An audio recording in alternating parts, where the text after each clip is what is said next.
도망치면 내 어미, 아비, 혹시라도 있을 내 새끼들까지 전부 땅에 묻어버릴 거야. 알아들어 그 한마디가 낡은 시장 골목에 울려 퍼지는 순간 시끄럽던 주변의 모든 소음이 거짓말처럼 필었습니다. 좌판을 정리하던 상인들의 손길이 허공에 멈췄고 흥정을 하던 손님들의 입이 굳게 닫혔죠. 시간마저 얼어붙은 듯한 그 정적 속에서 오직 싸늘한 가을바람만이 버려진 배춧잎을 힘없이 굴리고 있었습니다. 여러분은 지금 어디서 이 이야기를 듣고 계신가요? 퇴근길 붐비는 지하철 안에서 혹은 하루의 피로를 풀며 편안한 소파에 기대 앉아서일까요?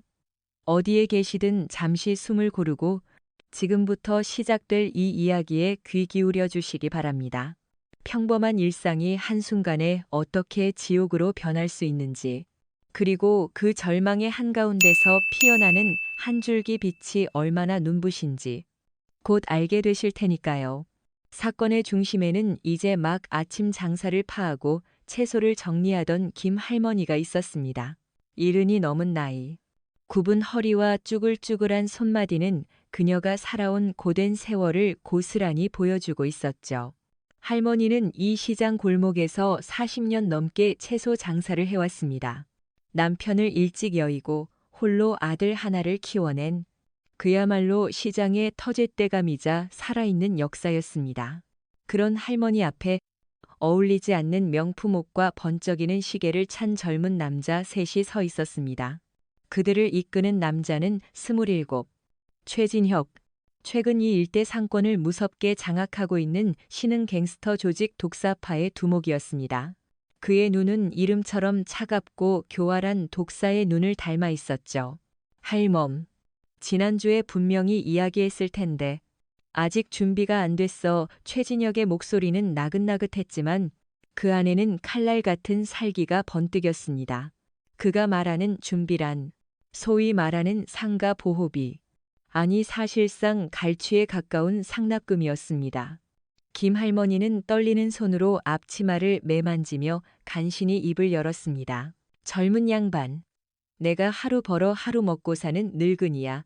이번 달은 채소값도 제대로 못 받아서 정말로 돈이 없네. 다음 달에 꼭. 하지만 최진혁은 할머니의 말을 가차없이 끊었습니다. 다음은 없어. 할멈, 세상에 공짜가 어디 있어. 우리가 당신을 보호해 주는데 그에 대한 대가는 치러야지. 그의 말이 끝나기 무섭게 옆에 있던 부하 하나가 할머니의 좌판을 발로 걷어찼습니다. 와르르 잘 다듬어진 무와 배추, 정성껏 묶어놓은 파단이 흙바닥 위로 어지럽게 쏟아졌어요. 할머니의 얼굴이 새하얗게 질렸습니다. 아이고, 내 새끼들. 그녀는 무릎을 꿇고 흙투성이가 된 채소들을 끌어모으려 했습니다. 그것은 단순한 채소가 아니었습니다. 그녀의 땀과 눈물, 그리고 하루의 희망이었으니까요. 주변 상인들은 그 광경을 지켜보며 발만 동동 굴렀습니다. 누군가는 분노의 주먹을 꽉 쥐었지만 누구 하나 선뜻 나서지 못했죠. 독사파의 잔인함은 이미 소문이 자자했습니다. 반항하는 가게에는 불을 지르고 신고하는 사람은 가족까지 찾아가 해코지한다는 흉흉한 이야기들이 시장에 파다했거든요. 그 순간 최진혁이 할머니의 어깨를 잡아 일으켰습니다. 그리고 귓가에 조용히, 하지만 시장 골목 전체가 들을 수 있을 만큼 또렷하게 속삭였죠. 그것이 바로 이 이야기의 시작을 알린 바로 그 잔인한 협박이었습니다. 도망치면 내 어미, 아비, 혹시라도 있을 내 새끼들까지 전부 땅에 묻어버릴 거야. 알아들어 바로 그 순간이었습니다. 할머니의 좌판에서 불과 10걸음 떨어진 작은 국밥집, 마간의 국밥. 그곳에 낡은 나무 문이 끼익 소리를 내며 열렸습니다. 문틈으로 거대한 그림자 하나가 모습을 드러냈죠. 키 180cm가 훌쩍 넘는 거구. 산처럼 듬직한 어깨와 터질 듯한 팔뚝 근육. 국밥집 사장, 마동석이었습니다. 그의 손에는 방금까지 돼지뼈를 손질하던 묵직한 식칼이 들려 있었고 하얀 위생복에는 핏자국이 희미하게 묻어 있었죠. 그는 평소와 같은 무뚝뚝한 표정이었지만 그의 눈빛만큼은 달랐습니다. 평소 손님들을 향하던 온화한 눈빛은 온데간데 없고 깊이를 알 수 없는 차갑고 고요한 눈빛이 최진혁을 향하고 있었어요. 그는 아무 말 없이 그저 묵묵히 최진혁과 할머니를 바라보았습니다. 최진혁은 마동석의 등장을 의식했지만 애써 무시하며 비웃었습니다. 뭐야? 저 돼지 같은 놈은 국밥이나 팔 것이지. 그는 마동석을 향해 조롱 섞인 말을 던지고는 다시 할머니에게 고개를 돌렸습니다. 그래서 할멈, 대답해야지. 돈을 낼 거야. 아니면 내 아들놈 장례식부터 치를 거야. 그 말이 끝나자마자 마동석이 움직였습니다. 그는 들고 있던 식칼을 주방 안쪽 도마에 쿵 소리가 나게 내려놓았어요.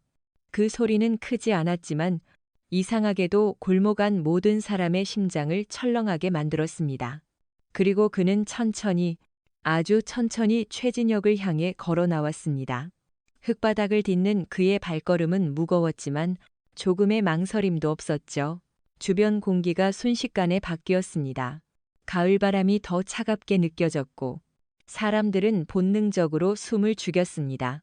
마동석이 마침내 최진혁의 바로 앞에서 걸음을 멈췄습니다.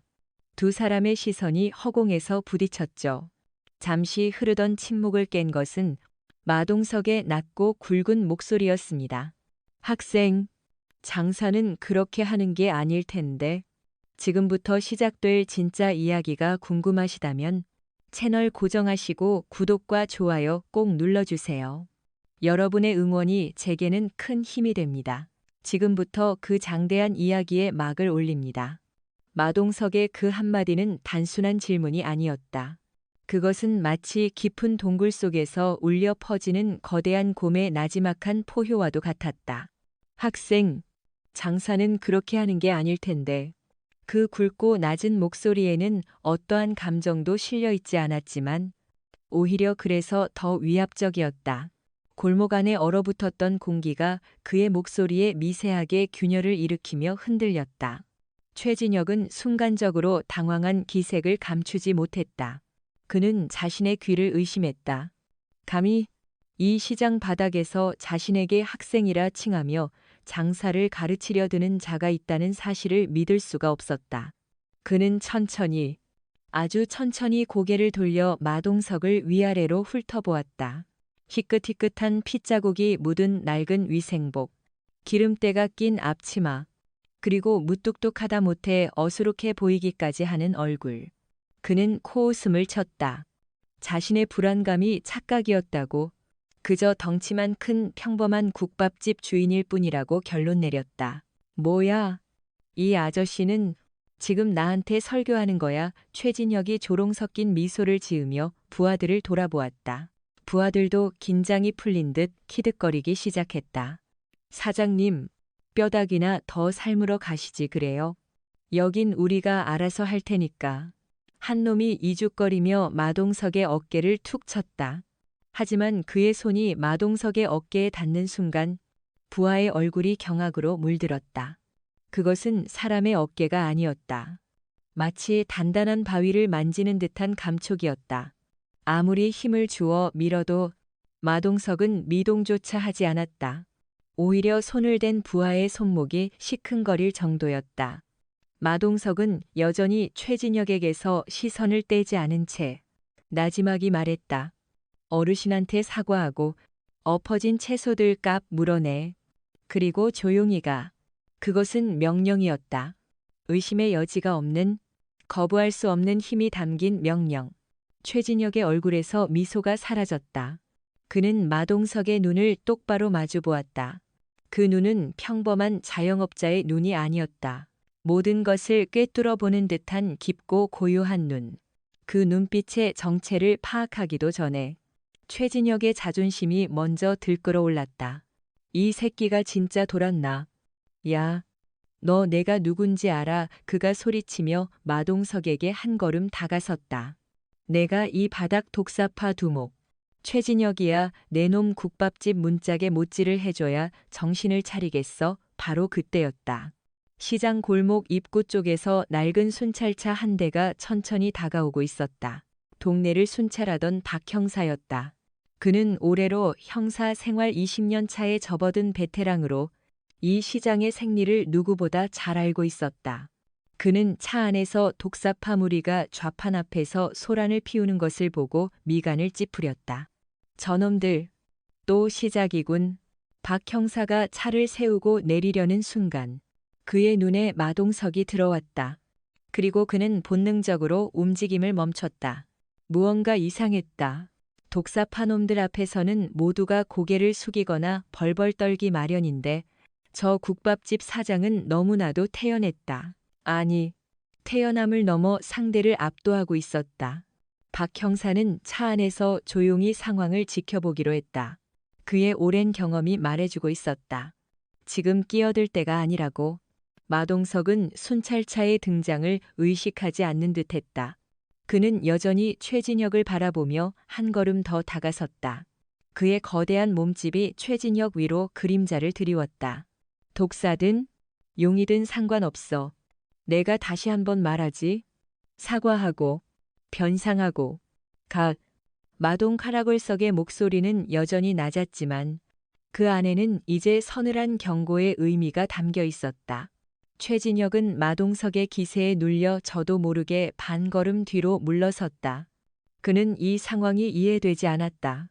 고작 국밥집 주인 하나에게 자신이 왜 위축되는지 알 수 없었다. 분노와 당혹감이 뒤섞여 그의 얼굴을 일그러뜨렸다. 이 새끼가. 끝까지 그는 이성을 잃고 주먹을 휘둘렀다.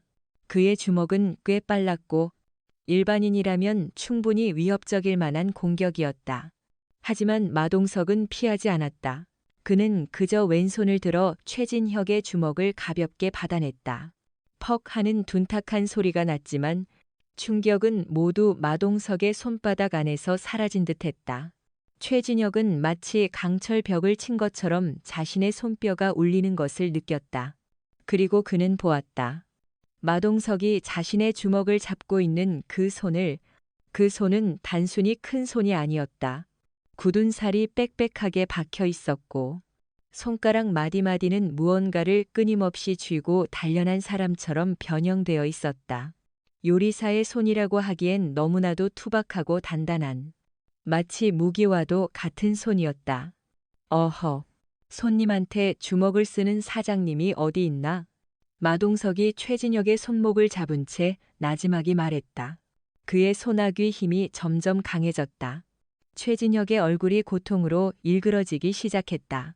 아, 아파. 이거나 부하들이 그제야 정신을 차리고 달려들려 했지만 마동석의 차가운 시선 한 번에 그 자리에 얼어붙고 말았다. 차 안에서 이 모든 것을 지켜보던 박 형사는 저도 모르게 침을 삼켰다. 저건 싸움이 아니야. 그냥 제압이다. 그는 마동석의 움직임이 군더더기 없이 간결하고 효율적이라는 것을 알아차렸다. 상대의 힘을 역이용하고 최소한의 움직임으로 최대의 효과를 내는 기술. 그것은 길거리 싸움꾼의 기술이 아니었다. 오랜 시간 혹독하게 훈련받은 전문가의 기술이었다. 마동석은 최진혁의 귓가에 조용히 속삭였다. 오직 그에게만 들릴 정도로 작은 목소리였다. 좋은 말로 할 때가. 다시 한번 이 골목에서, 특히 저 할머니 앞에서 얼쩡거리면 그땐 내 손목이 아니라 목을 잡게 될 거야. 그 말을 끝으로 마동석은 최진혁의 손을 놓아주었다. 최진혁은 비틀거리며 뒤로 물러나 자신의 손목을 감싸 쥐었다. 손목에는 이미 시뻘건 손자국이 선명하게 남아 있었다. 그는 마동석을 노려보았지만 그 눈에는 분노보다 더 큰 공포와 혼란이 담겨 있었다. 그는 아무 말도 하지 못하고 부하들에게 턱짓을 했다. 가자. 독사파 무리는 엎어진 채소들을 그대로 둔 채 도망치듯 황급히 골목을 빠져나갔다. 그들이 사라지자 얼어붙었던 시장 골목은 다시 서서히 움직이기 시작했다. 사람들은 안도의 한숨을 내쉬며 마동석을 경외의 눈빛으로 바라보았다. 박 형사는 차에서 내려 마동석에게 다가갔다. 사장님, 괜찮으십니까? 제가 다 봤습니다. 저놈들, 제가 꼭 잡아서. 하지만 마동석은 그의 말을 가로막았다. 괜찮습니다. 형사님, 별일 아니었습니다.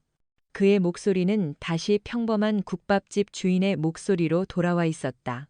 박 형사는 마동석의 눈을 유심히 살폈지만 그는 이미 모든 감정을 거두어들인 뒤였다. 대체 정체가 뭐지? 박 형사의 머릿속에 의문이 깊게 자리 잡았다. 마동석은 박 형사에게 가볍게 목례를 하고는 바닥에 주저앉아 있는 김 할머니에게 다가갔다. 그는 거대한 몸을 숙여 흙투성이가 된 채소들을 하나씩 조심스럽게 주워 담기 시작했다. 그 모습은 방금 전 갱스터 두목을 압도하던 모습과는 너무나도 다른 그저 마음씨 좋은 동네 아저씨의 모습이었다. 하지만 그날 이후 최진혁은 잠을 이룰 수 없었다. 굴욕감과 함께 정체 모를 사내에 대한 궁금증이 그의 머릿속을 떠나지 않았다. 그는 결심했다. 무슨 수를 써서라도 저 국밥집 아저씨의 정체를 밝혀내고야 말겠다고. 최진혁에게 그날 시장 골목에서의 일은 단순한 패배가 아니었다. 그것은 그의 자존심, 그리고 신흥조직 독사파의 두목으로서 쌓아올린 공포의 명성에 대한 정면 도전이었다. 밤마다 그는 마동석의 그 고요하지만 모든 것을 꿰뚫어보는 듯한 눈빛을 떠올리며 이를 갈았다. 덩치만 큰 국밥집 주인에게 당했다는 소문이 부하들 사이에서 알게 모르게 퍼져나가는 것 또한 견딜 수 없는 치욕이었다. 그는 복수를 다짐했다. 하지만 단순한 복수가 아니었다. 그는 마동석이라는 미지의 인물에 대한 병적인 집착에 사로잡히기 시작했다. 그는 자신의 정보망을 총동원해 마동석의 뒷조사를 시작했다. 하지만 결과는 허무했다. 마동석, 45세. 5년 전 이곳에 나타나 국밥집을 열었다. 그 이전의 기록은 마치 칼로 도려낸 것처럼 깨끗했다. 출생 기록, 학력, 가족 관계, 그 어떤 것도 찾을 수 없었다. 마치 하늘에서 뚝 떨어진 사람 같았다. 기록이 없다는 게 말이 돼. 대한민국에 그런 사람이 어딨어. 최진혁은 보고서를 집어던지며 소리쳤다. 그의 부하는 겁을 먹고 고개를 숙였다. 형님, 아마 가명을 쓰거나 신분을 세탁했을 수도 있습니다. 보통 사람은 아닙니다. 보통 사람이 아니라는 건 최진혁도 알고 있었다. 그 소나기 힘, 그 압도적인 기세는 평범한 사람에게서 나올 수 있는 것이 아니었다. 궁금증은 곧 광기로 변해갔다. 그는 마동석을 직접 시험해 보기로 결심했다. 이번에는 지난번처럼 어설픈 위협이 아니었다. 그는 조직 내에서도 가장 잔인하고 폭력적인 행동대장, 미친개라고 불리는 강태수를 불렀다. 강태수는 말보다 주먹이 앞서는 자로, 사람을 다치게 하는 것을 즐기는 사이코패스 같은 인물이었다. 태수야, 시장에 가서 그 늙은 할망구 좀 정리하고 와. 그리고 국밥집 아저씨가 어떻게 나오는지 잘 보고. 최진혁의 명령은 명확했다. 이것은 마동석을 끌어내기 위한 미끼였다. 며칠 후 비가 추적추적 내리는 오후였다. 시장은 평소보다 한산했다. 강태수는 부하 5명을 이끌고 시장 골목에 나타났다. 그들은 지난번 최진혁의 부하들과는 분위기부터 달랐다. 눈에는 이성이 아닌 광기가 서려 있었고 손에는 쇠파이프와 야구방망이가 들려 있었다. 그들은 곧장 김 할머니의 좌판으로 향했다. 할머니는 비를 피하기 위해 작은 파라솔 아래 웅크리고 있었다. 강태수는 아무 말 없이 할머니의 좌판을 걷어찼다. 이번에는 채소만 쏟아진 것이 아니었다. 좌판 자체가 박살이 나며 산산조각이 났다. 아이고 할머니가 비명을 지르며 뒤로 나자빠졌다. 강태수는 거기서 멈추지 않았다. 그는 바닥에 흩어진 채소들을 군홧발로 짓밟기 시작했다. 배추는 터지고 무는 으깨졌다. 할머니의 희망이 그의 발밑에서 처참하게 짓뭉개지고 있었다. 할멈, 장사 접으라니까 말을 안 듣네. 오늘 여기서 내 장례식을 치러주마. 강태수가 야구방망이를 고쳐 잡으며 할머니에게 다가갔다. 주변 상인들은 공포에 질려 가게 문을 걸어 잠그기 시작했다. 그때 국밥집 문이 다시 열렸다. 마동석이었다. 그는 비에 젖은 채 묵묵히 서 있었다. 그의 표정은 여전히 무뚝뚝했지만 턱 근육이 미세하게 꿈틀거리고 있었다. 분노를 억누르고 있다는 증거였다. 거기까지 해. 마동석의 목소리가 빗소리를 뚫고 울렸다. 강태수는 기다렸다는 듯이 마동석을 돌아보며 비웃었다. 오, 드디어 나오셨네. 국밥집 사장님. 우리 형님이 당신을 아주 궁금해하시던데. 마동석은 강태수를 지나쳐 쓰러져 있는 김 할머니에게 다가갔다. 그는 거대한 몸을 숙여 할머니를 부축해 일으켰다. 할머니, 괜찮으세요? 우선 가게 안으로 들어가 계세요. 그의 목소리는 놀랍도록 부드러웠다. 그는 할머니를 가게 안으로 모셔다 들인 후 다시 밖으로 나와 강태수와 마주 섰다. 빗물이 그의 얼굴을 타고 흘러내렸다. 너희 두목한테 전해.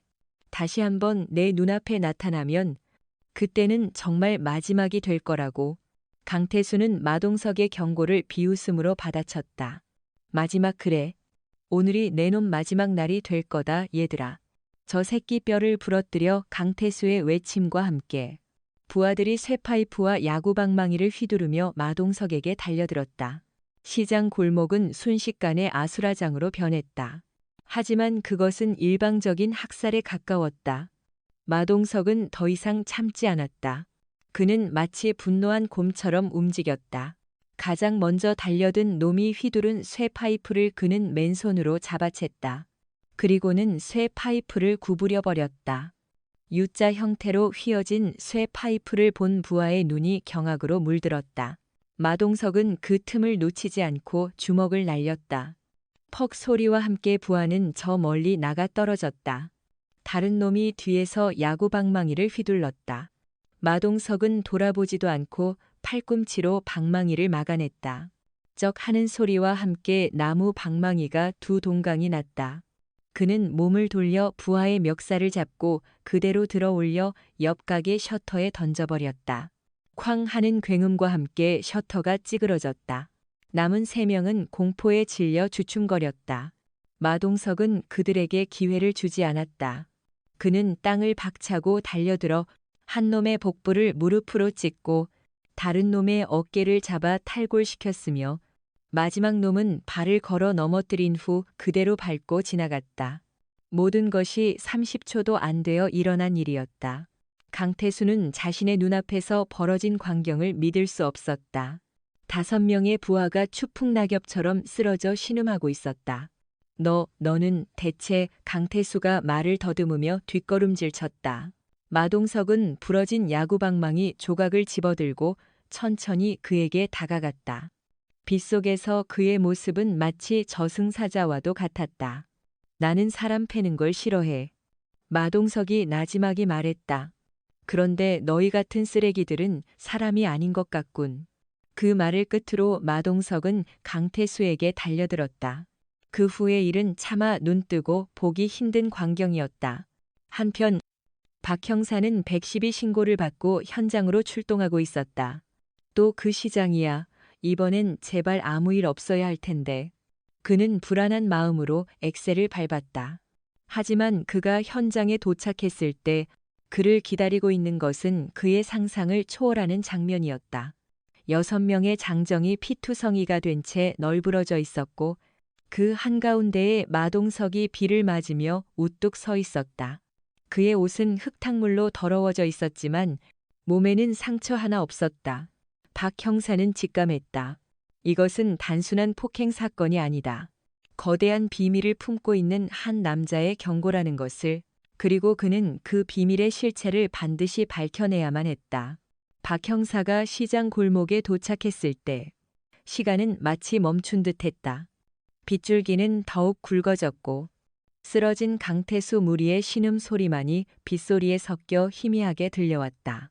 마동석은 그 참혹한 풍경의 한가운데에 서서 깊이를 알 수 없는 눈으로 허공을 응시하고 있었다. 그의 눈에는 분노도 승리의 희열도 없었다.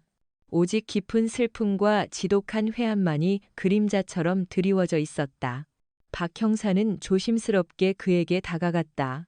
사장님, 이게 도대체 어떻게 된 일입니까?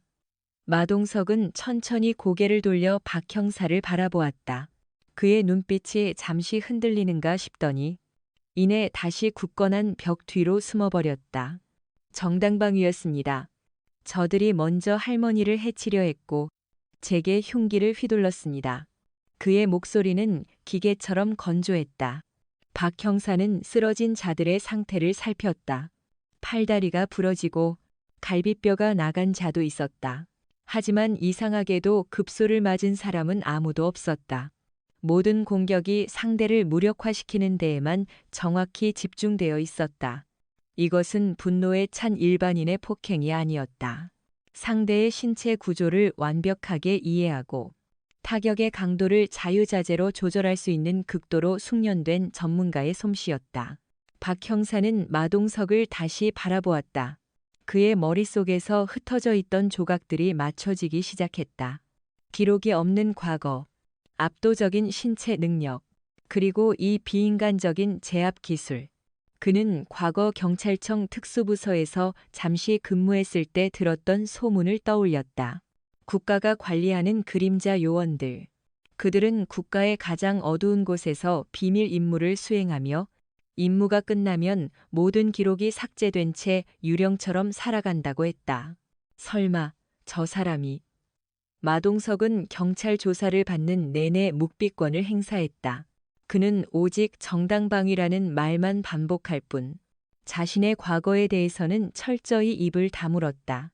박 형사는 그를 더 이상 추궁할 수 없었다. 증거와 증인이 모두 마동석의 정당방위를 뒷받침하고 있었기 때문이다. 하지만 박 형사의 의심은 더욱 깊어졌다. 그는 마동석의 신원 조회를 다시 요청했다. 이번에는 일반적인 경로가 아닌 경찰청 내부에 있는 옛 동료에게 비공식적으로 부탁했다. 그리고 며칠 후 그는 충격적인 답변을 받았다. 박 형사, 그 사람 건드리지 마. 자네 경찰 생활 계속하고 싶으면 그냥 잊어버려. 그 이름은 S급 기밀이야. 우리 선에서는 조회 자체가 불가능해. 그 시간 마동석은 자신의 작은 국밥집 주방에 홀로 앉아 있었다. 테이블 위에는 낡은 사진 한 장이 놓여 있었다. 활짝 웃고 있는 젊은 남자와 그의 아내, 그리고 품에 안겨 있는 어린아이의 사진이었다. 사진 속 남자는 마동석의 NIS 시절 파트너이자 친형제와도 같았던 김 선배였다. 10년 전 마동석은 불곰이라는 코드네임으로 활동하던 NIS 최정예 흑색 요원이었다. 그의 주된 임무는 국내 최대 마약 조직이었던 흑사파를 와해시키는 것이었다. 몇 년에 걸친 잠입 수사 끝에 그는 마침내 흑사파의 보스 흑사의 신뢰를 얻었고 조직의 핵심 정보들을 빼내는데 성공했다. 작전 데이. 마동석과 그의 팀은 흑사파의 아지트를 급습했다. 격렬한 총격전 끝에 흑사파는 일망타진되었고 보스 흑사 역시 현장에서 사살되었다. 작전은 성공적으로 끝나는 듯했다. 하지만 그것은 비극의 시작이었다. 흑사는 죽기 직전 자신의 아들에게 복수를 명했다. 그의 아들은 당시 조직의 2인자였지만 작전 당일 현장에 없었다. 그리고 그는 마동석의 파트너였던 김 선배의 가족을 잔인하게 살해했다. 마동석이 현장에 도착했을 때 그는 이미 모든 것을 잃은 뒤였다. 사진 속에서 행복하게 웃고 있던 가족은 싸늘한 주검이 되어 있었고 김 선배는 그 충격으로 스스로 목숨을 끊었다. 그 모든 것이 자신의 작전 때문이라는 죄책감에 마동석은 무너졌다. 그는 국가를 위해 싸웠지만 정작 가장 가까운 동료의 가족 하나 지키지 못했다는 사실에 절망했다. 그는 그날로 NIS에 사표를 냈다. 국가는 그의 공로를 인정해 모든 과거를 지워주고 새로운 신분과 함께 조용한 삶을 살 수 있도록 배려해 주었다. 그는 불곰을 버리고 평범한 국밥집 주인 마동석이 되었다. 그는 다시는 누군가의 삶에 깊이 개입하지 않겠다고, 다시는 폭력을 쓰지 않겠다고 맹세했다. 하지만 최진혁과 독사파의 등장은 그의 굳은 맹세를 흔들었다. 특히 도망치면 가족부터 죽인다는 그 잔인한 협박은 그의 가장 깊은 트라우마를 건드렸다. 그는 김 할머니에게서 10년 전 지켜주지 못했던 김 선배 아내의 모습을 보았고, 최진혁에게서는 지독한 복수심에 불타던 흑사의 아들을 보았다. 그는 더 이상 방관할 수 없었다. 과거의 악몽을 되풀이할 수는 없었다. 한편 최진혁은 강태수와 부하들이 처참하게 당했다는 보고를 받고 충격과 분노에 휩싸였다. 하지만 동시에 그는 희열을 느꼈다. 마동석이 보통 인물이 아니라는 것이 확실해졌기 때문이다. 그는 마동석의 정체를 밝혀내고 그를 자신의 손으로 꺾는 것에 대한 비뚤어진 욕망에 사로잡혔다. 그는 자신의 아버지, 즉 흑사파의 보스였던 최 회장이 남긴 비자금과 인맥을 이용해 마동석의 뒤를 캐기 시작했다. 그는 전직 국정원 출신 정보원을 고용했고 마침내 마동석의 과거에 대한 실마리를 찾아냈다. 불곰 10년 전 흑사파를 무너뜨린 국정원 요원 최진혁은 보고서를 읽으며 나지막이 읊조렸다. 그의 눈이 번뜩였다. 모든 것이 명확해졌다. 마동석은 바로 자신의 아버지를 죽음으로 몰아넣은 원수였다. 이것은 단순한 상권 다툼이 아니었다. 10년간 묵혀두었던 아버지의 복수를 할 절호의 기회였다. 최진혁의 입가에 잔인한 미소가 번졌다. 그는 마동석이 가장 소중하게 여기는 것을 빼앗아 그에게 자신과 같은 고통을 안겨주기로 결심했다. 그의 시선은 시장, 골목, 김 할머니의 작은 채소 좌판으로 향했다. 그에게 할머니는 더 이상 귀찮은 늙은이가 아니었다. 원수를 무너뜨릴 가장 효과적인 무기였다. 마동석은 아직 알지 못했다. 자신이 피하려고 발버둥 쳤던 과거의 운명이 복수라는 이름으로 자신을 향해 성큼성큼 다가오고 있다는 사실을. 최진혁에게 마동석의 정체는 단순한 정보를 넘어선 10년간 품어온 복수심에 불을 지핀 도화선이었다. 그는 아버지를 죽인 원수가 바로 눈앞에, 그것도 평범한 국밥집 주인 행세를 하며 살아가고 있다는 사실에 참을 수 없는 분노와 희열을 동시에 느꼈다. 그는 마동석에게 육체적인 고통을 주는 것만으로는 부족하다고 생각했다. 그가 10년 전 자신에게 그랬던 것처럼 가장 소중한 것을 잃는 고통, 눈앞에서 모든 것이 무너져 내리는 절망을 똑같이 느끼게 해주고 싶었다. 그의 계획은 치밀하고 잔인했다. 그는 마동석이 김 할머니를 각별히 챙긴다는 사실을 알고 있었다. 그에게 김 할머니는 단순한 이웃이 아니라 지켜주지 못했던 과거에 대한 속죄의 대상이자 현재의 평온한 삶을 상징하는 존재였다. 최진혁은 바로 그 약점을 파고들기로 했다. 그날 밤, 시장의 모든 가게가 문을 닫고 인적이 끊긴 시간, 검은색 승합차 한 대가 소리 없이 시장 골목으로 들어섰다. 차에서 내린 복면을 쓴 사내들이 김할머니가 사는 작은 쪽방으로 향했다. 그들은 낡은 문을 부수고 들어가 비명을 지를 틈도 없이 할머니의 입을 막고 거칠게 끌고 나왔다.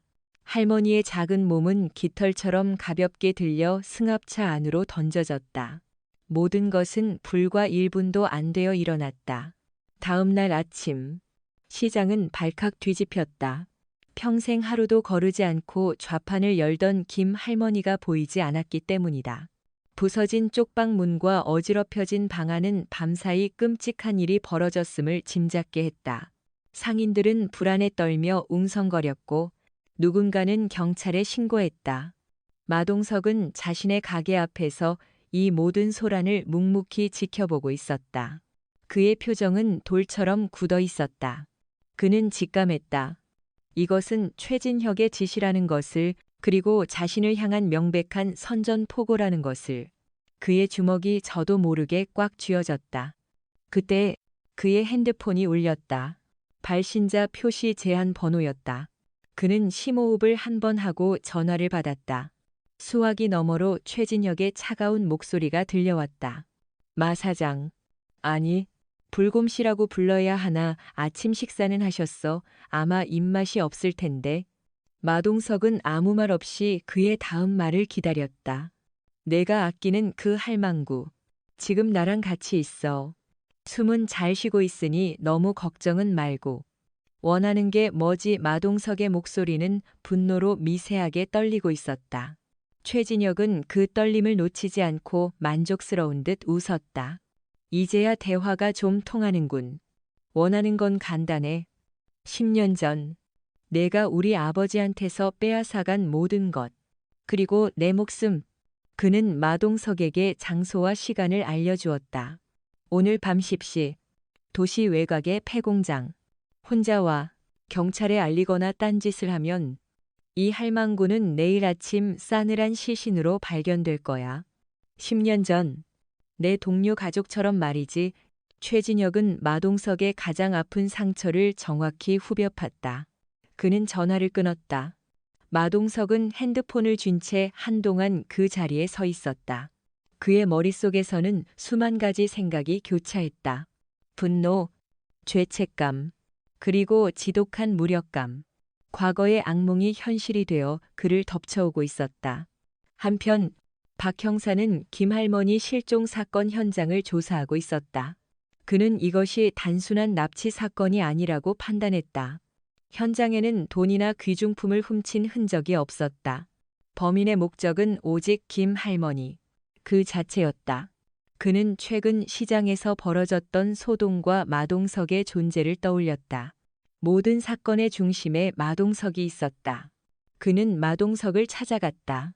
사장님, 혹시 짐작 가는 데 없으십니까? 김 할머니 실종. 분명 독사파 놈들 짓일 겁니다. 마동석은 박 형사를 바라보았다. 그는 모든 것을 털어놓고 도움을 요청하고 싶었지만 그럴 수 없었다. 할머니의 목숨이 달려 있었고 최진혁은 경찰을 끌어들이지 말라고 경고했다. 더 이상 무고한 사람을 자신의 일에 휘말리게 할 수는 없었다. 모르겠습니다. 저도 지금 정신이 없어서. 그는 거짓말을 했다. 박 형사는 마동석의 눈빛에서 무언가를 숨기고 있다는 것을 알아차렸지만 더 이상 캐물을 수는 없었다. 그는 경찰서로 돌아와 독사파와 최진혁에 대한 조사를 시작했다. 그리고 그는 최진혁의 아버지가 10년 전 소탕된 마약 조직 흑사파의 보스였다는 사실을 알아냈다. 그리고 그 흑사파 소탕 작전을 이끈 것이 바로 국정원이었다. 모든 조각이 맞춰졌다. 마동석, 불곰, 흑사파, 복수, 박 형사는 온몸에 소름이 돋는 것을 느꼈다. 이것은 단순한 갱스터의 행패가 아니었다. 10년의 세월을 뛰어넘은 거대한 복수국의 서막이었다. 그는 마동석이 혼자서 최진혁을 상대하러 갈 것이라고 확신했다. 그리고 그것이 얼마나 위험한 일인지도 잘 알고 있었다. 그는 더 이상 공식적인 절차에만 의존할 수 없다고 판단했다. 그는 자신의 권한을 넘어 비공식적으로 움직이기 시작했다.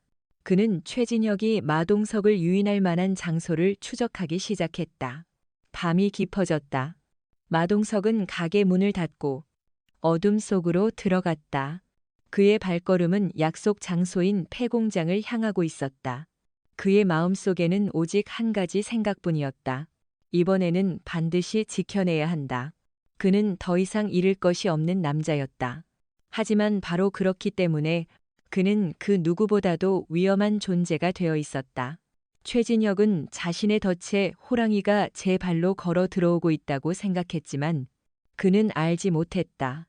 자신이 깨운 것은 호랑이가 아니라 잠들어 있던 전설적인 괴수, 불곰이었다는 사실을. 그리고 그 괴수는 지금 자신의 모든 것을 걸고 마지막 사냥을 준비하고 있었다. 최진혁의 전화가 끊긴 후 마동석에게 더 이상 평범한 국밥집 사장의 모습은 남아있지 않았다. 그의 온화했던 눈빛은 사라지고 그 자리에는 과거 전장을 누비던 흑색 요원 불곰의 냉철하고 날카로운 눈빛이 자리 잡았다. 그는 분노에 몸을 맡기는 대신 자신의 모든 감정을 얼음장 같은 이성 아래로 억눌렀다. 지금은 분노할 때가 아니었다. 생각하고 계획하고 움직여야 할 때였다. 그는 먼저 가게 셔터를 내렸다. 임시 휴업이라는 팻말을 거는 그의 손길에는 조금의 떨림도 없었다. 가게 안으로 들어온 그는 주방 깊숙한 곳, 낡은 냉장고 뒤편의 벽을 밀었다. 끼익 소리와 함께 벽의 일부가 안으로 열리며 숨겨진 공간이 드러났다. 그곳은 그의 과거가 잠들어 있는 작은 무기고였다. 먼지를 뒤집어 쓴 철제 캐비닛 안에는 그가 NIS 시절 사용했던 장비들이 고스란히 보관되어 있었다. 방탄 기능이 있는 검은색 전술조끼, 손에 익은 특수 제작 나이프, 야간 투시경, 그리고 소음기가 장착된 권총 한 자루. 그는 권총을 꺼내 들었다. 차갑고 묵직한 감촉이 그의 손에 익숙하게 감겼다. 5년간 잡아보지 않았지만 몸은 모든 것을 기억하고 있었다. 그는 능숙하게 총을 분해하고 기름칠을 하고 다시 조립했다. 그리고 탄창에 총알을 채워 넣었다. 딸깍 하는 소리가 조용한 주방에 울려 퍼졌다. 그는 살인을 위해 총을 드는 것이 아니었다. 오직 한 사람, 김 할머니를 구하기 위해, 그리고 10년 전의 비극을 되풀이하지 않기 위해 다시 무기를 잡은 것이었다. 그는 낡은 스마트폰을 꺼내 특정 번호로 문자를 보냈다. 암호화된 메시지였다. 불곰이다. 도움이 필요하다. 독사파 최진혁. 현재 위치 추적 바람. 최우선 순위. 수신이는 그의 NIS 시절 후배이자 현재 사이버 안보팀에서 일하고 있는 박요원이었다. 몇 분 지나지 않아 답장이 왔다. 좌표 전송. 선배님. 무사하십시오. 스마트폰 화면에 폐공장의 정확한 위치와 함께 주변 지형, 건물 구조도까지 상세하게 표시되었다. 그는 구조도를 머릿속에 완벽하게 입력했다. 입구, 비상구, 감시 카메라의 위치, 저격 가능한 지점까지. 그의 머리는 이미 전장의 지휘관처럼 움직이고 있었다. 같은 시간, 박 형사는 경찰서 자신의 자리에 앉아 초조하게 모니터를 바라보고 있었다. 그는 자신의 정보원들을 총동원해 최진혁의 아지트로 추정되는 곳들을 샅샅이 뒤지고 있었다. 형사님, 찾았습니다. 부하 형사 하나가 다급하게 외쳤다. 최진혁 명의로 된 유령회사가 있는데 그 회사 소유의 폐공장이 도시 외곽에 하나 있습니다. 최근 그쪽으로 조직원들이 계속 드나들었다는 첩보가 있습니다. 박 형사는 지도를 펼쳤다. 바로 그곳이었다. 그는 즉시 출동 명령을 내리려 했다. 하지만 망설여졌다. 섣불리 경찰 병력을 투입했다가 최진혁이 인질인 김 할머니를 해칠 수도 있었다. 공식적인 절차를 밟기에는 시간이 너무 촉박했다. 그는 결단을 내려야 했다. 그는 자신의 팀원들 중 가장 믿을 수 있는 베테랑 형사 3명을 따로 불렀다. 지금부터 비공식 작전이다. 상부에는 보고하지 않는다. 만약 일이 잘못되면 모든 책임은 내가 진다. 그는 팀원들에게 상황을 설명했다. 10년 전 흑사파 사건과 마동석의 관계, 그리고 최진혁의 복수까지. 형사들의 얼굴이 굳어졌다. 우리의 목표는 인질 구출이다. 최진혁을 자극하지 않고 최대한 조용히 접근해서 상황을 파악한다. 그리고 마동석이라는 인물, 그가 움직일 때까지 기다린다. 박 형사는 마동석을 믿어보기로 했다. 그가 평범한 사람이 아니라는 것을, 그리고 이 모든 일을 끝낼 수 있는 유일한 사람이라는 것을 그의 직감이 말해주고 있었다. 밤 10시가 가까워졌다. 마동석은 모든 준비를 마쳤다. 그는 검은색 옷으로 갈아입고 전술조끼를 입었다. 그의 모습은 더 이상 푸근한 국밥집 사장이 아니었다. 어둠 속에 녹아들어 적의 심장을 노리는 고독한 사냥꾼. 불곰 그 자체였다. 그는 가게 뒷문으로 조용히 빠져나왔다. 골목에는 그가 미리 준비해둔 낡은 오토바이 한 대가 서 있었다. 그는 헬멧을 쓰고 시동을 걸었다. 부르릉 하는 엔진 소리가 밤의 정적을 갈랐다. 그는 바람처럼 어둠 속으로 사라졌다. 폐공장을 향해 자신의 운명과 마주하기 위해. 폐공장 안. 최진혁은 의자에 앉아 와인을 마시며 마동석을 기다리고 있었다. 공장 내부에는 그의 정예 조직원 20명이 쇠 파이프와 칼로 무장한 채 곳곳에 배치되어 있었다. 공장 한가운데 기둥에는 김 할머니가 의자에 묶인 채 공포에 떨고 있었다. 걱정 마, 할멈. 내가 죽을 일은 없어. 그냥 아주 중요한 관객이 되어주면 돼. 최진혁이 할머니를 보며 비릿하게 웃었다. 그는 완벽한 무대를 준비했다고 생각했다. 마동석이 제 발로 걸어 들어와 자신의 눈앞에서 절망하고 무너져 내리는 모습을 상상하며 그는 잔인한 쾌감에 젖어 있었다. 하지만 그는 알지 못했다. 지금 자신의 무대를 향해 다가오고 있는 것이 평범한 배우가 아니라 이 무대 자체를 송두리째 파괴해버릴 무시무시한 재앙이라는 사실을.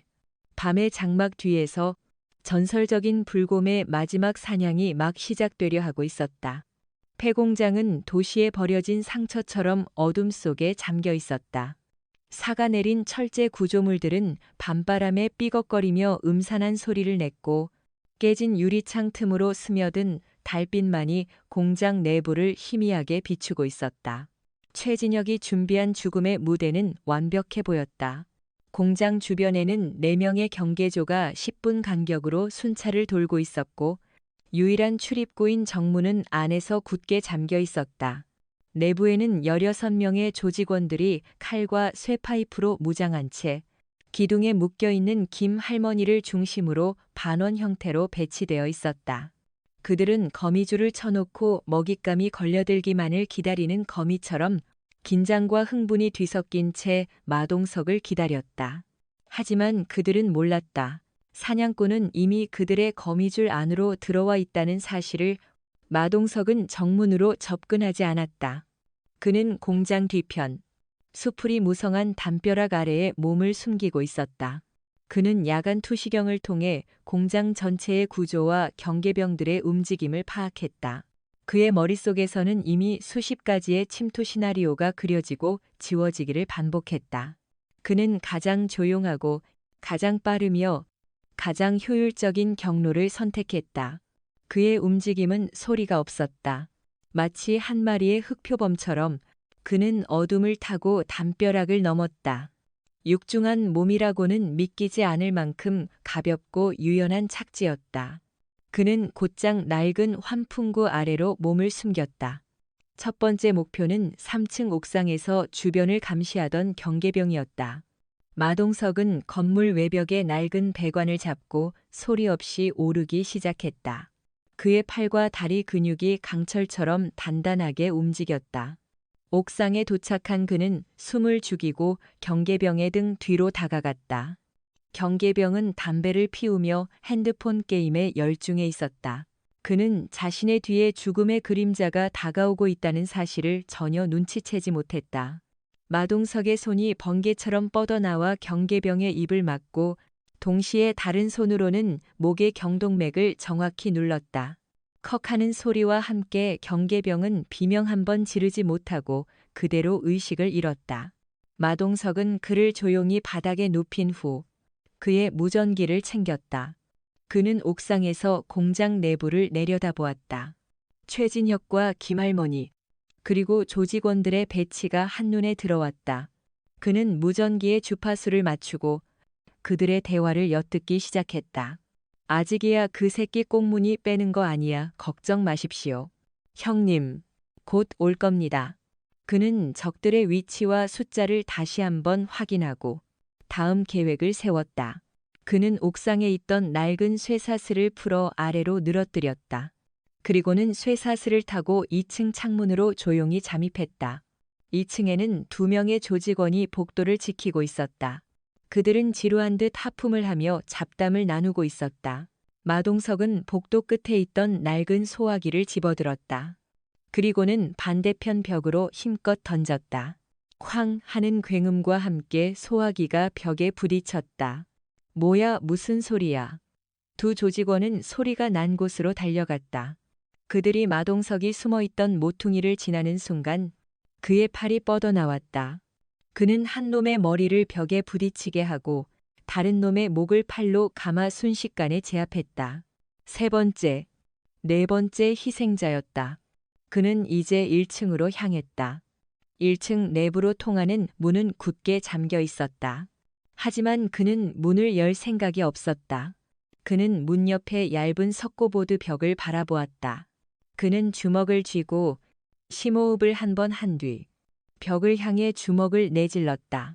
쿵쿵 하는 둔탁한 소리와 함께 벽에 거대한 구멍이 뚫렸다. 그는 소음이 발생한 즉시 몸을 숨겼다. 저쪽이다 확인해봐. 안쪽에 있던 조직원 몇몇이 구멍이 뚫린 벽 쪽으로 달려왔다.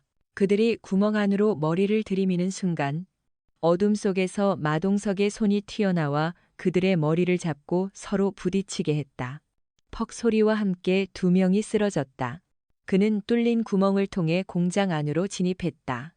내부는 어둡고 복잡했다. 낡은 기계들과 버려진 자재들이 미로처럼 얽혀 있었다. 이것은 그에게 완벽한 전장이었다. 그는 어둠 속에 몸을 숨기고 하나씩 사냥을 시작했다. 그는 소리를 이용했다.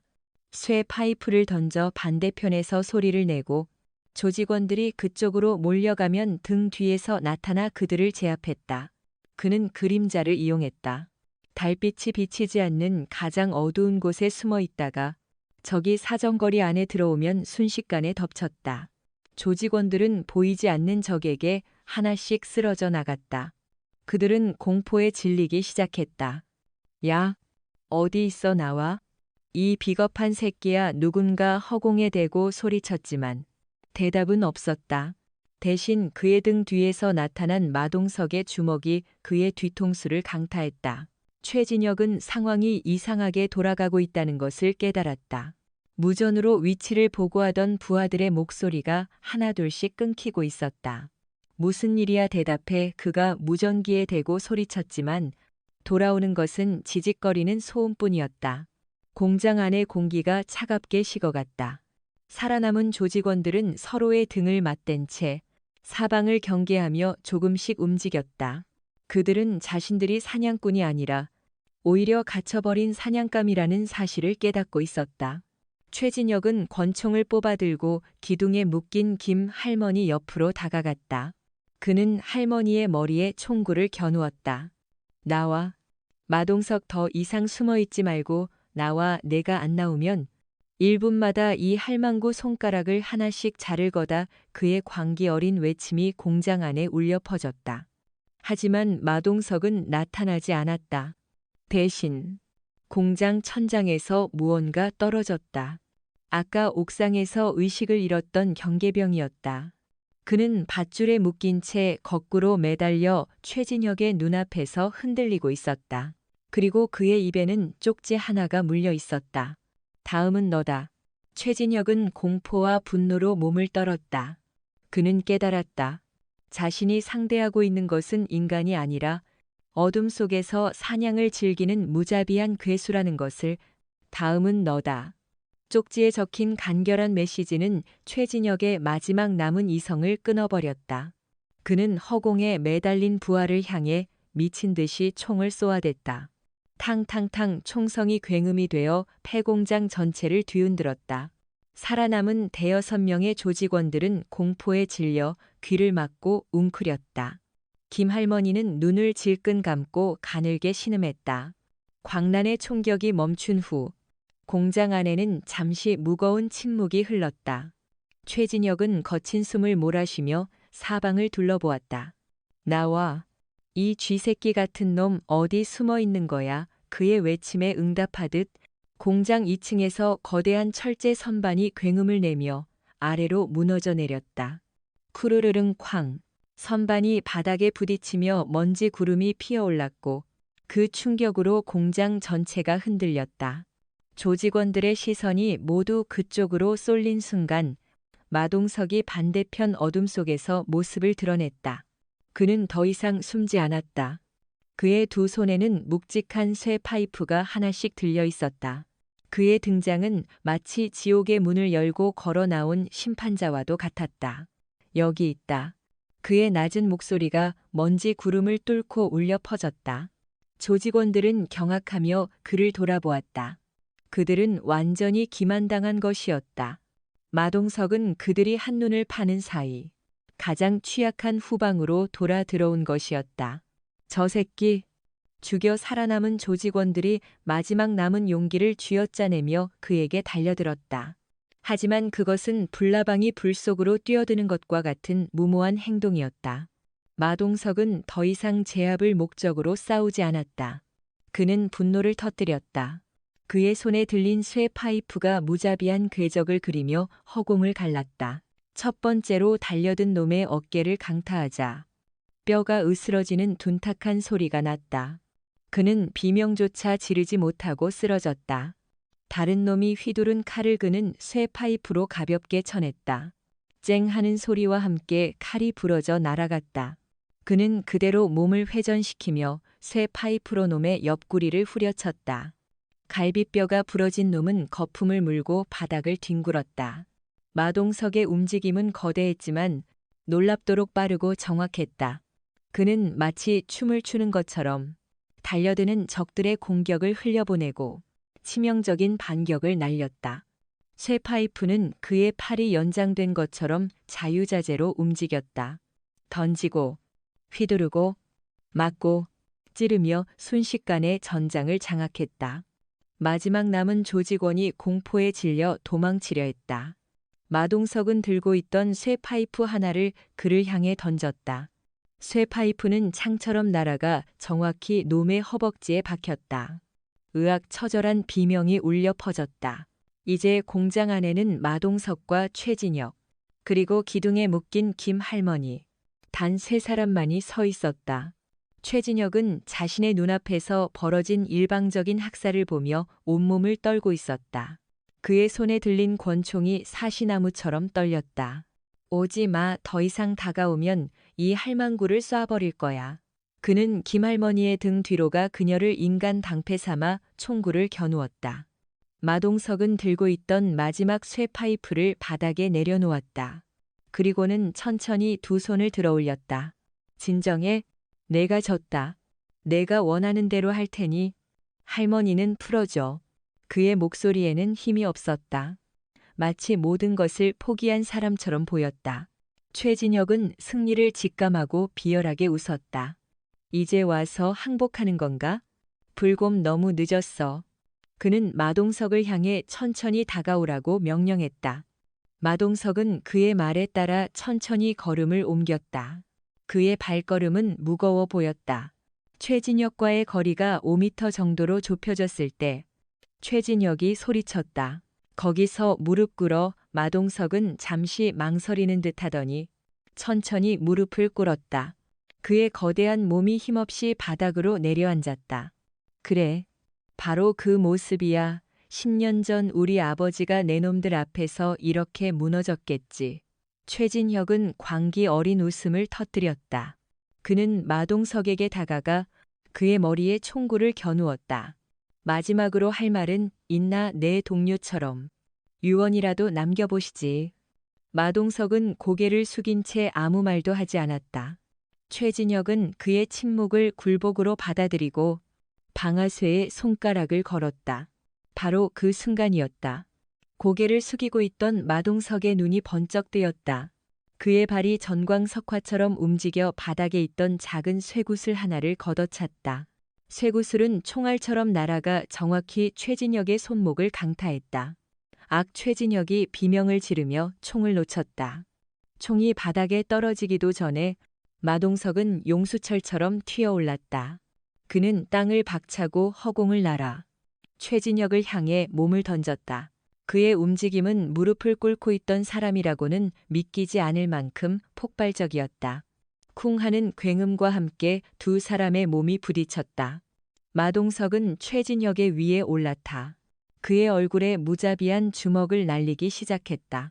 이 주먹은 퍽 김 선배의 몫이다. 퍽 이 주먹은 퍽 그의 아내의 몫이다. 퍽 그리고 이 주먹은 퍽 그 어린아이의 몫이다. 마지막 주먹이 터져 나왔을 때 최진혁은 완전히 의식을 잃었다. 그의 얼굴은 피와 눈물로 범벅이 되어 있었다. 마동석은 거친 숨을 몰아쉬며 자리에서 일어났다. 그는 김 할머니에게 다가가 떨리는 손으로 그녀를 묶고 있던 밧줄을 풀어주었다. 할머니, 죄송합니다. 제가 너무 늦었습니다. 김 할머니는 공포 속에서도 마동석의 손을 꼭 잡아주었다.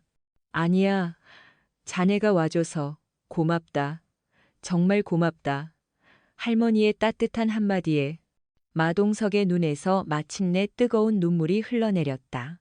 10년간 그를 짓눌러 왔던 지독한 죄책감이 그 눈물과 함께 쏟아져 내리고 있었다. 마동석이 김 할머니를 부축하며 폐공장 밖으로 걸어 나왔을 때 칠흑 같던 어둠을 가르며 수십 개의 불빛이 쏟아져 들어왔다. 박 형사가 이끄는 경찰 기동대였다. 수십 명의 경찰들이 순식간에 공장을 포위했고 박 형사는 권총을 든 채 조심스럽게 마동석에게 다가왔다. 마 사장님 괜찮으십니까? 할머니는요. 그의 목소리에는 안도와 긴장이 뒤섞여 있었다. 마동석은 지친 얼굴로 고개를 끄덕였다. 괜찮습니다. 안에 20명 정도가 있는데 아마 병원부터 가야 할 겁니다. 박 형사는 공장 안의 참혹한 광경을 보고는 입을 다물지 못했다. 그야말로 전쟁터를 방불케 하는 모습이었다. 그는 마동석을 다시 한번 바라보았다. 이 모든 것을 혼자서 해냈다는 사실을 그는 이제 의심하지 않았다. 구급차가 도착해 김할머니와 부상당한 조직원들을 실어 날랐다. 의식을 잃었던 최진혁도 수갑이 채워진 채 구급차에 실렸다. 현장이 정리되는 동안 박 형사는 마동석을 자신의 순찰차로 데려갔다. 그는 따뜻한 커피를 건네며 조용히 입을 열었다. 이제 이야기해 주실 수 있겠습니까? 당신이 누구인지? 마동석은 잠시 창밖을 바라보다가 천천히 입을 열었다. 그는 자신의 과거, 불곰이라는 코드네임, 그리고 10년 전 흑사파 사건과 김 선배 가족의 비극까지 모든 것을 털어놓았다. 그의 이야기는 한 편의 씁쓸한 첩보 영화와도 같았다. 박 형사는 묵묵히 그의 이야기를 들어주었다. 모든 이야기가 끝났을 때 그는 깊은 한숨을 내쉬었다. 힘든 시간을 보내셨군요. 정말 고생 많으셨습니다. 그의 말에는 한 인간에 대한 깊은 연민과 존경이 담겨 있었다. 다음 날 경찰서 조사실. 최진혁은 붕대를 감은 채 변호사와 함께 앉아 있었다. 그는 모든 혐의를 부인하며 자신들이 마동석에게 일방적으로 폭행당했다고 주장했다. 하지만 박 형사는 그가 예상치 못한 증거를 내밀었다.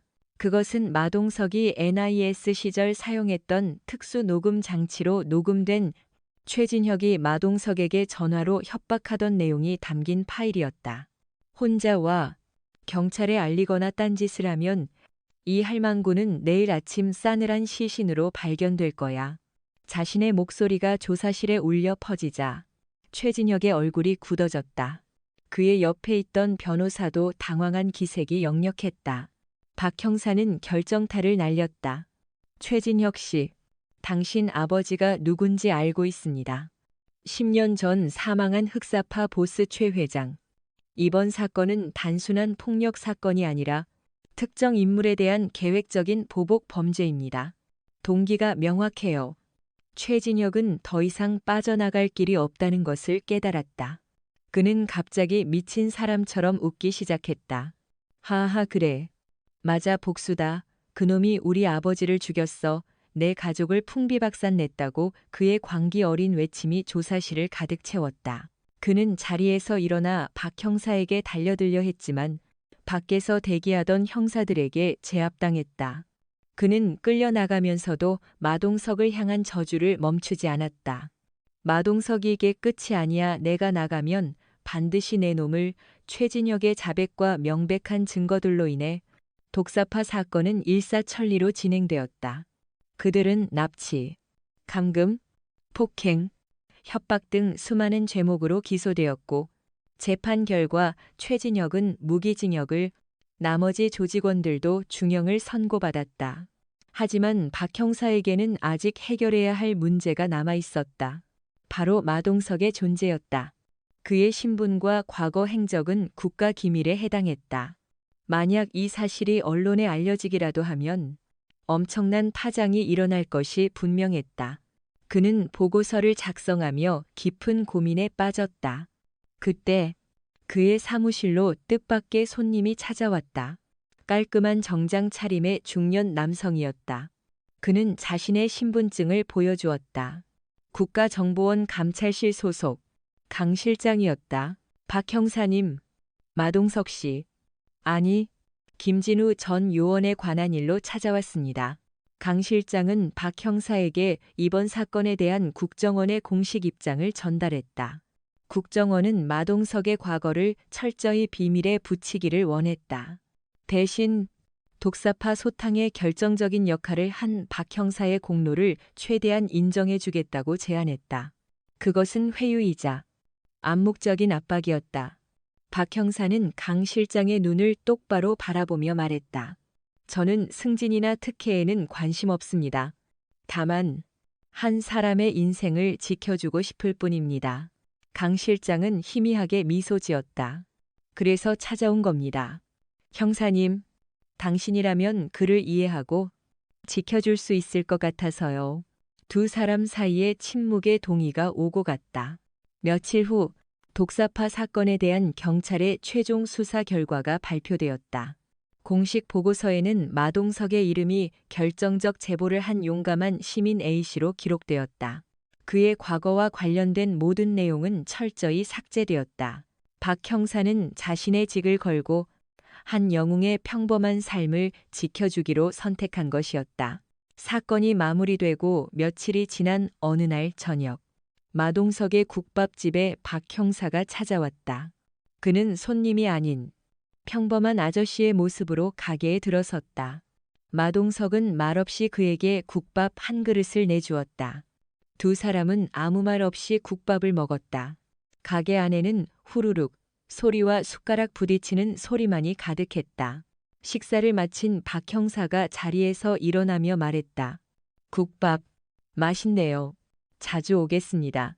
마동석은 그저 고개를 끄덕였다. 두 사람 사이에는 더 이상의 말이 필요 없었다. 그들은 서로의 눈빛만으로도 모든 것을 이해하고 있었다. 박 형사가 가게를 나서자 마동석은 10년 전 김 선배의 사진을 꺼내보았다. 그는 사진을 보며 나지막이 읊조렸다. 선배님, 이제야 조금은 짐을 내려놓을 수 있을 것 같습니다.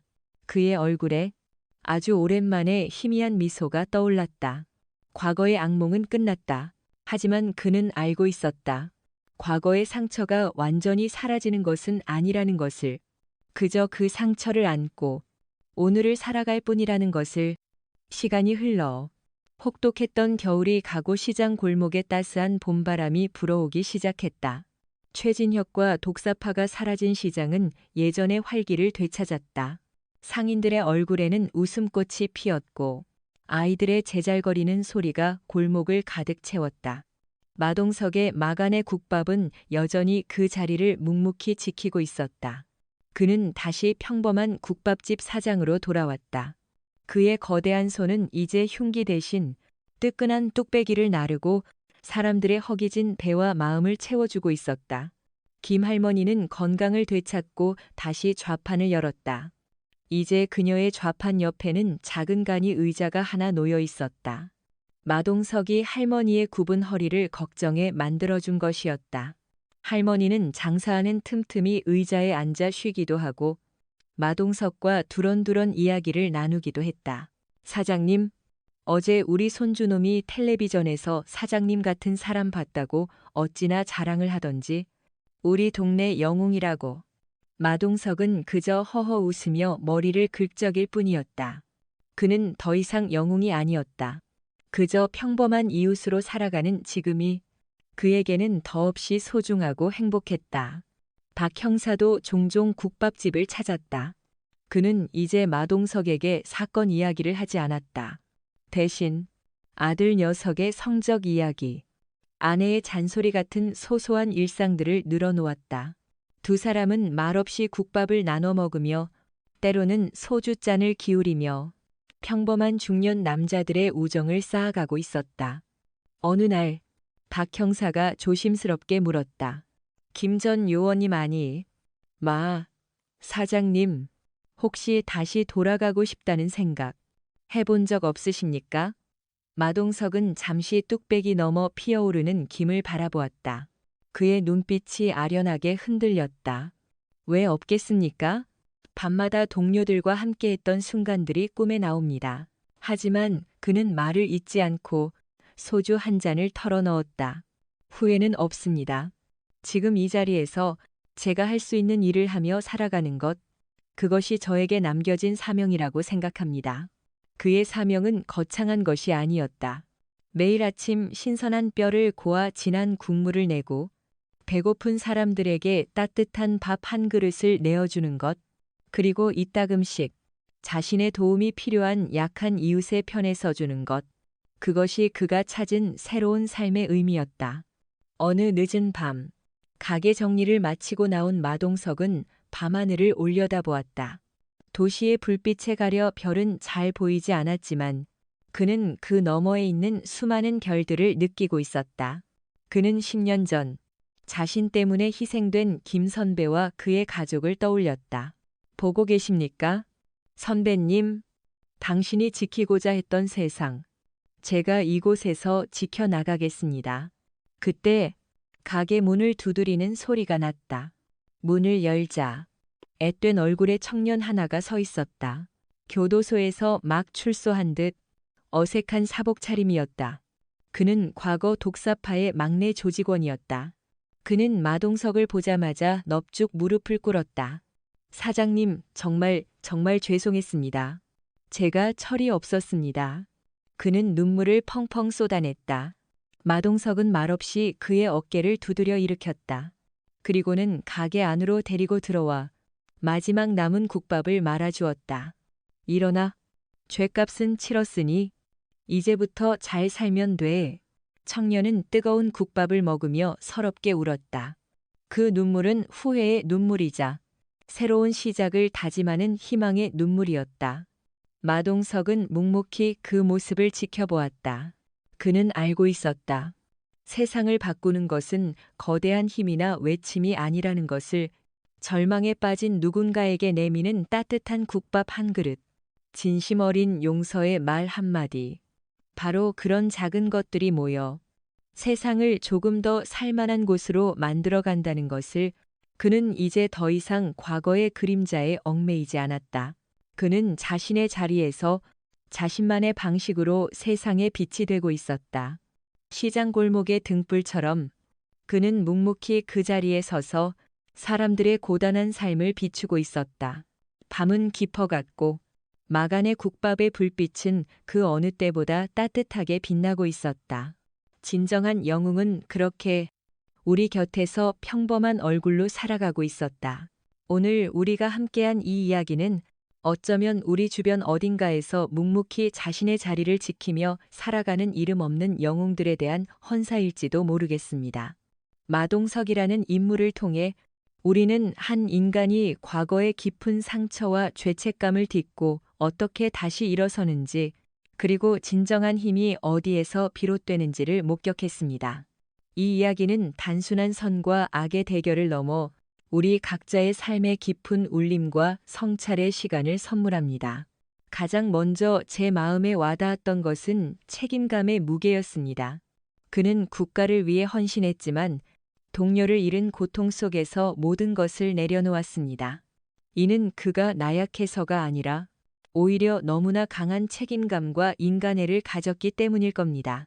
한 사람의 생명이 얼마나 소중한지, 그리고 그것을 지키지 못했을 때의 고통이 얼마나 지독한지를 뼈저리게 아는 사람이었죠. 우리 역시 삶의 여정에서 크고 작은 실패와 좌절을 겪습니다. 때로는 과거의 실수에 얽매여 앞으로 나아가지 못할 때도 있습니다. 하지만 이 이야기는 우리에게 말합니다. 과거를 잊는 것이 아니라 그 상처를 안고 오늘을 살아갈 용기를 내는 것이 중요하다고 말입니다. 과거의 아픔이 현재의 우리를 파괴하도록 내버려 두는 것이 아니라 그것을 더 나은 사람이 되기 위한 밑거름으로 삼는 지혜가 필요합니다.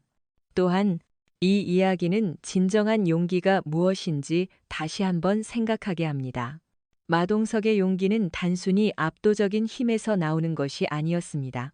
그의 진짜 용기는 다시는 폭력을 쓰지 않겠다던 자신의 맹세를 깨고 불의에 맞서 약한 이웃의 편에 서기로 결심한 그 순간에 있었습니다. 자신의 평온한 일상이 깨질 것을 알면서도 외면할 수 없었던 그의 마음. 그것은 바로 공감의 힘에서 비롯된 용기였습니다.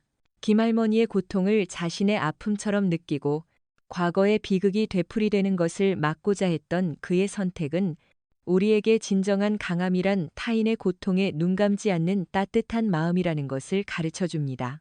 우리 사회가 점점 더 각박해지고 개인주의가 만연해진다고들 하지만 이 이야기처럼 우리 주변의 작은 불의에 침묵하지 않고 도움이 필요한 이에게 손을 내밀어주는 작은 용기들이 모일 때 세상은 분명 더 따뜻하고 살만한 곳이 될 것입니다. 마지막으로 용서와 새로운 시작의 가치를 빼놓을 수 없습니다.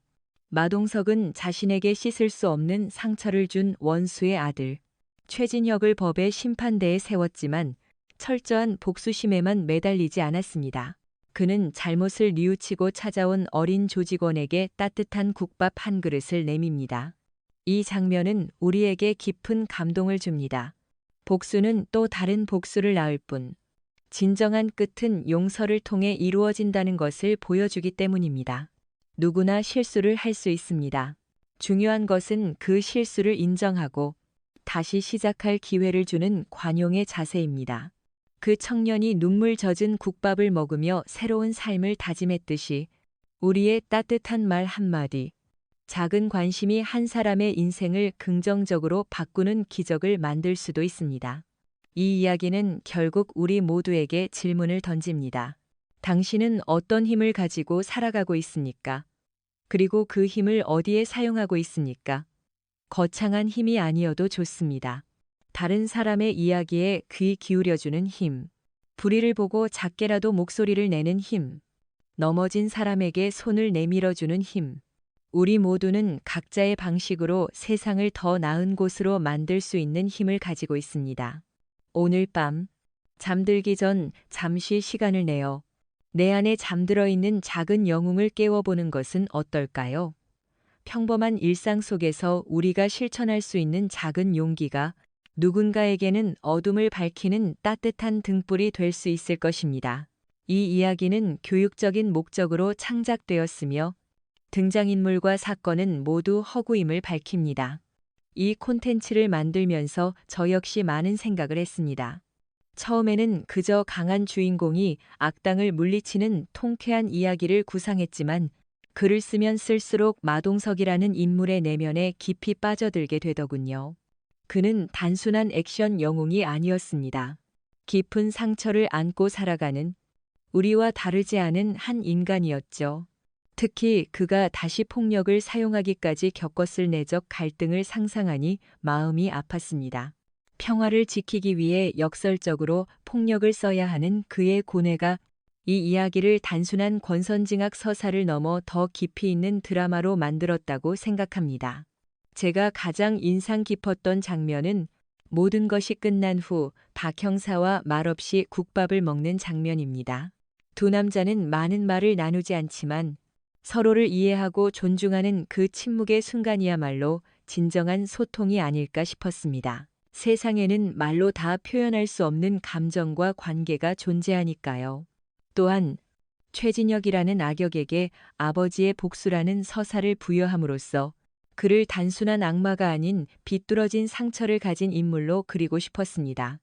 모든 악에는 그럴듯한 이유가 있다는 말이 있듯이 입체적인 악역이 오히려 이야기의 현실성을 높여준다고 믿습니다. 결국 이 이야기는 한 영웅의 이야기가 아니라 상처 입은 사람들이 서로를 보듬고 치유하며 살아가는 이야기라고 생각합니다. 마동석도 김할머니도 심지어 박 형사도 각자의 아픔을 가지고 있죠. 그들이 서로에게 작은 위로와 용기가 되어주며 공동체를 회복해 나가는 모습에서 저는 희망을 보았습니다. 어쩌면 우리 모두는 누군가의 마동석이 되어줄 수 있고 또 누군가의 김할머니에게서 위로를 받을 수 있는 존재일 겁니다. 서로가 서로에게 등불이 되어주는 세상. 그것이 제가 이 이야기를 통해 궁극적으로 그리고 싶었던 세상의 모습입니다. 여러분의 생각은 어떠신가요? 이야기 속 어떤 장면이 가장 마음에 와닿으셨나요? 여러분의 삶에도 마동석처럼 묵묵히 곁을 지켜주는 고마운 분이 있다면 댓글로 그 이야기를 공유해 주세요. 여러분의 따뜻한 이야기가 또 다른 누군가에게 큰 힘이 될 수 있습니다.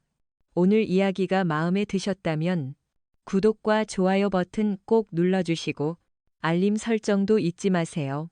여러분의 작은 용기가 세상을 바꿉니다.